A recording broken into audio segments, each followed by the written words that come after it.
dan khususnya pada siswa-siswa. Pertama, perkenalkan saya Aditya, kepala sekolah SDN Mekarjaya 2 Kecamatan. Saya berterima kasih kepada yang mahasiswa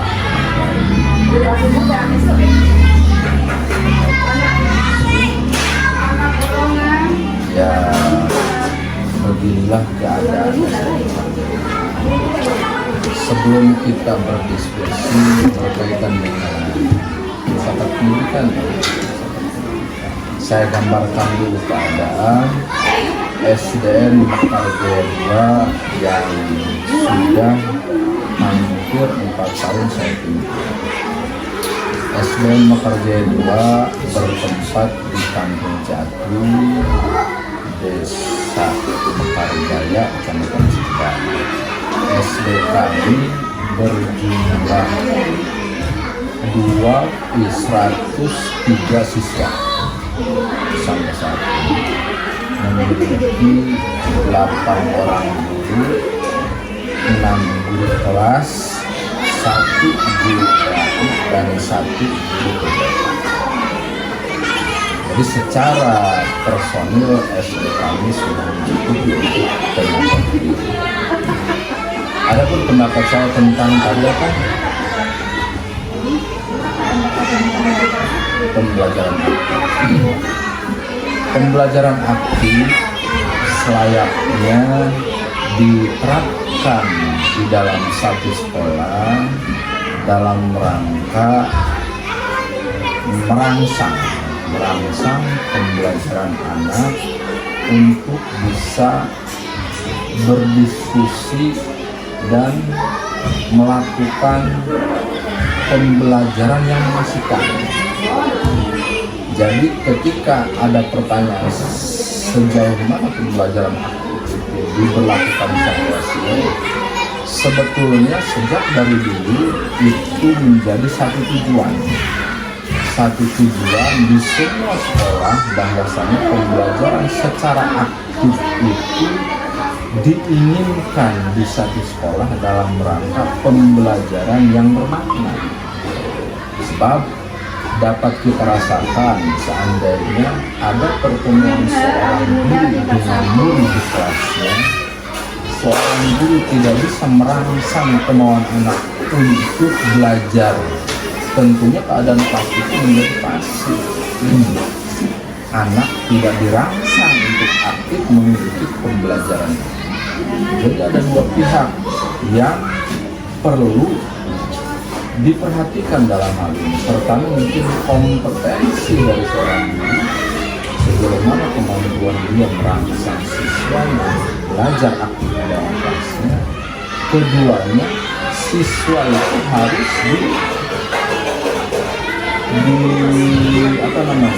disesuaikan atau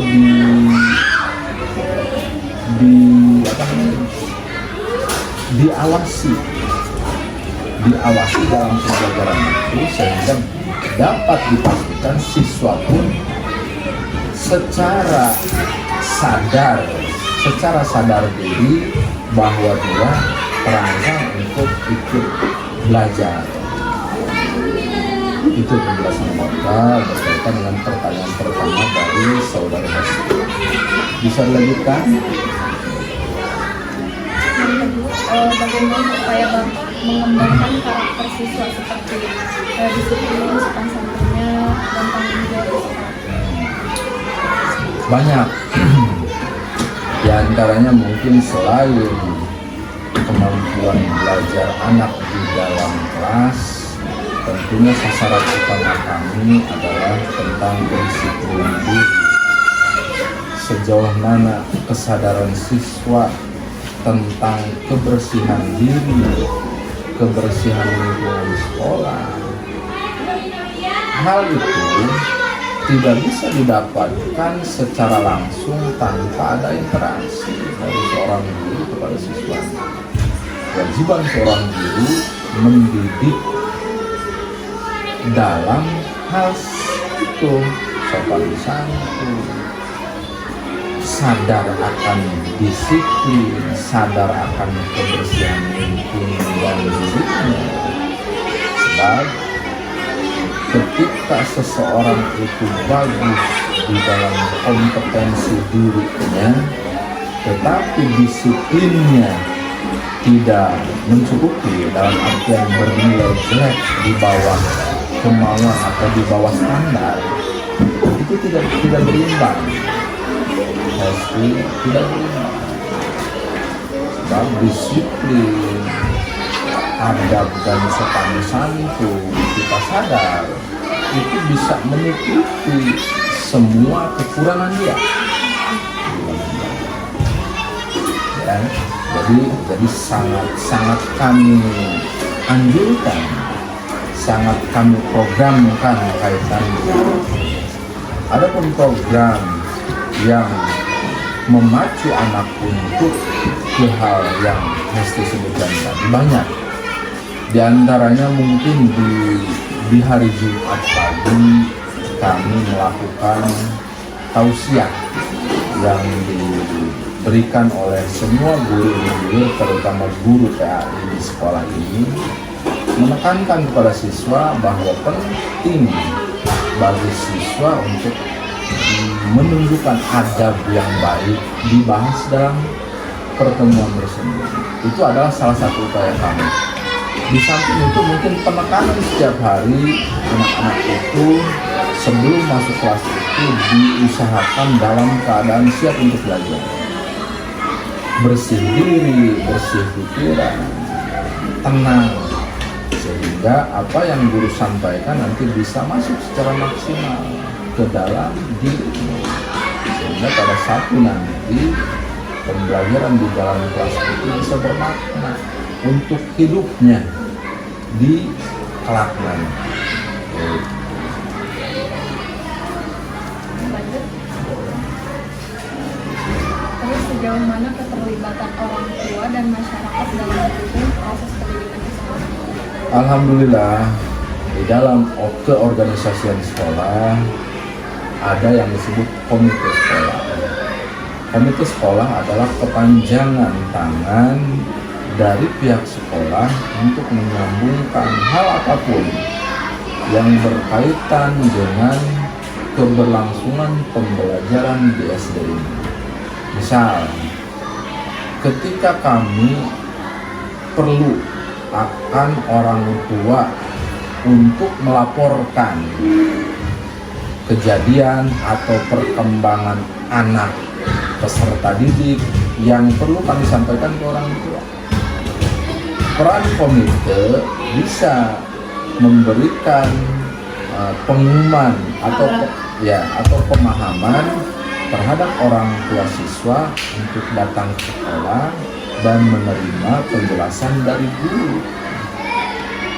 Penjelasan itu ada kaitannya dengan hasil capaian anak didik kita, yang notabene anak didik kita itu adalah anak dari orang tua, sehingga program sekolah dan program orang tua siswa itu bisa nyambung, ada keterkaitan. Memang kadang-kadang masih banyak terjadi ketika misalkan orang tua menemukan permasalahan di dalam diri anaknya, tetapi orang tua itu enggan untuk mengkomunikasikan terhadap pihak sekolah kaitan dengan kekurangan anak itu yang terjadi di luar sekolah. Misal sekarang ini banyak anak-anak itu main game di luar kemampuan belajar dia, artinya menyita waktu belajar. Harusnya orang tua itu berdiskusi dengan pihak sekolah bahwa anak saya itu di luar sekolah itu perilakunya seperti itu, sehingga ada rambu-rambu buat kami, ada perhatian khusus buat kami terhadap anak tersebut untuk diberikan perlakuan khusus untuk merubah perilaku tersebut. Tetapi yang terjadi mungkin entah itu keengganan dia untuk belajar, entah itu rasa malu, itu tidak terjadi. sehingga mungkin terabaikan hal-hal seperti itu, tidak menjadikan perhatian kita. Jadi banyak diantaranya kerjasama dari pihak sekolah dengan pihak orang tua atau wali siswa yang bisa dijalin dengan penghubung komite sekolah.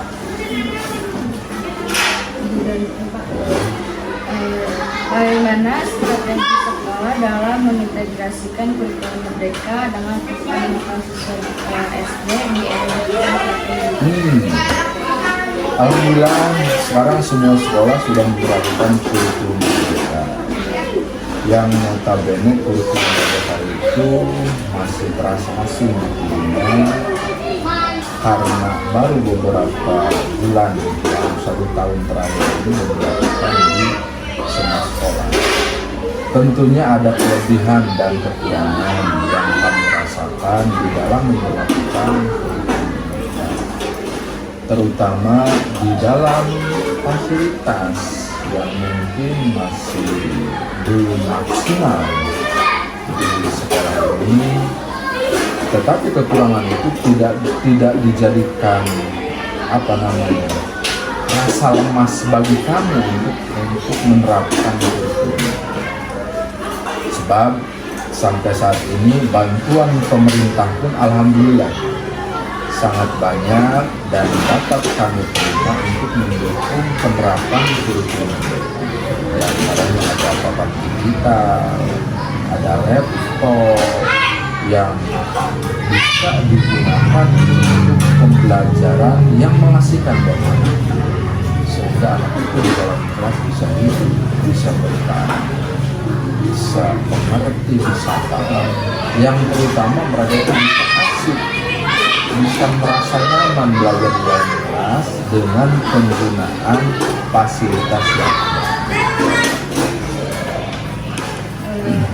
Bagaimana upaya sekolah dalam meningkatkan kualitas pembelajaran?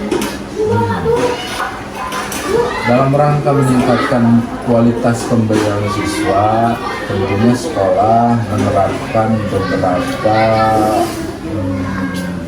Beberapa hal di antaranya ada satu waktu guru itu diikutkan workshop atau diikutkan pelatihan. Itu dilakukan di sekolah kita, tentunya dengan tujuan meningkatkan kualifikasi dari tenaga pengajar yang ada. Sebab dengan ikut workshop atau pelatihan itu banyak ilmu-ilmu baru yang didapatkan oleh guru yang bisa diterapkan di sekolah ini, sehingga tujuan pemerintah itu bisa bersinergi dengan sekolah yang ada di kita. Juga mungkin saya selaku pimpinan di sekolah ini sesekali memantau, berdiskusi sejauh mana kesiapan guru-guru di sekolah ini dalam rangka memajukan pendidikan di sekolah kita, sehingga persiapan yang harus dipersiapkan dalam menuju kelas itu sudah dipegang oleh guru. Artinya guru masuk ke kelas itu dengan persiapan yang matang, persiapan yang berkonsep, tidak bagaimana nanti. Sabar. Cukup Pak. Udah cukup. Terima kasih Bapak. Sama-sama. Maaf ganggu waktunya.